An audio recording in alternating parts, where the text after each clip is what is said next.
আসসালামু আলাইকুম। আমি আবারও চলে আসলাম আপনাদের মাঝে আরও একটি নতুন রেসিপি নিয়ে। একদম সহজ এবং একটি মাত্র উপকরণ দিয়েই আপনারা ঘরেই তৈরি করতে পারবেন এই মজাদার নাস্তাটি। মাত্র 10 টাকার সুজি দিয়েই এই রেসিপিটি তৈরি হয়ে যাবে, আর খেতে কিন্তু দারুণ লাগে। তাহলে চলেন চলে যাই মূল রেসিপিতে। এই তো চুলায় বসিয়ে দিলাম একটি কড়াই, তার মধ্যে দিয়ে দিচ্ছি দেখুন 1 কাপ সুজি। এখানে কিন্তু আপনারা কম দিয়েও করতে পারেন, অনেক পিঠা হবে। তারপর দেখুন আমি একটু ভেজে নেব, জাস্ট একটু গন্ধটা যাতে চলে যায় তার জন্যই একটু ভেজে নেব। তাছাড়া কিন্তু এটাকে লাল করা যাবে না, তাহলে কিন্তু পিঠাটা সুন্দর হবে না। এই তো আমি 1 থেকে 2 মিনিট ভেজে নিয়েছি, দেখতেই পাচ্ছেন।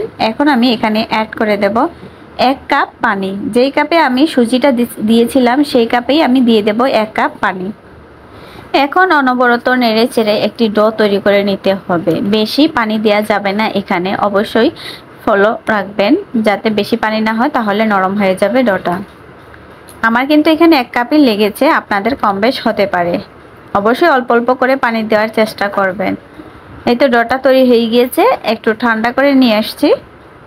দেখুন ঠান্ডা হয়ে গিয়েছে। আমি এখানে দিয়ে দিচ্ছি 1 চিমটি লবণ, আর দিয়ে দিচ্ছি আইসিং সুগার, দিয়ে দিচ্ছি এখানে 2 চামচ। আপনারা যেমন মিষ্টি খেতে পছন্দ করেন সেইভাবে দিয়ে নেবেন। অবশ্যই আস্ত চিনিটা এখানে দেওয়ার থেকে স্কিপ করবেন। অবশ্যই আপনারা গুঁড়া করে অথবা পাটায় পিষে দেবেন, তাহলে কিন্তু পিঠাটা ভালো হবে। কিন্তু দেখুন আমি এখন ভালো করে মেখে নিচ্ছি। মাখা হয়ে গিয়েছে, দেখুন একটা সুন্দর সফট ডো তৈরি হয়ে গিয়েছে আমার।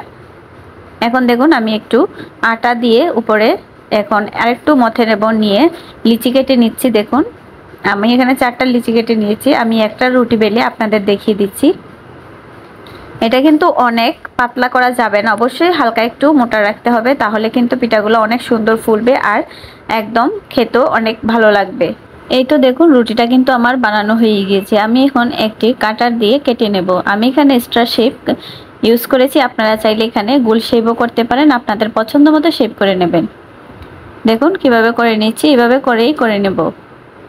আমার করা হয়ে গিয়েছে। দেখুন সবগুলা পিঠাই কিন্তু আমার সুন্দরভাবে তৈরি করা হয়ে গিয়েছে।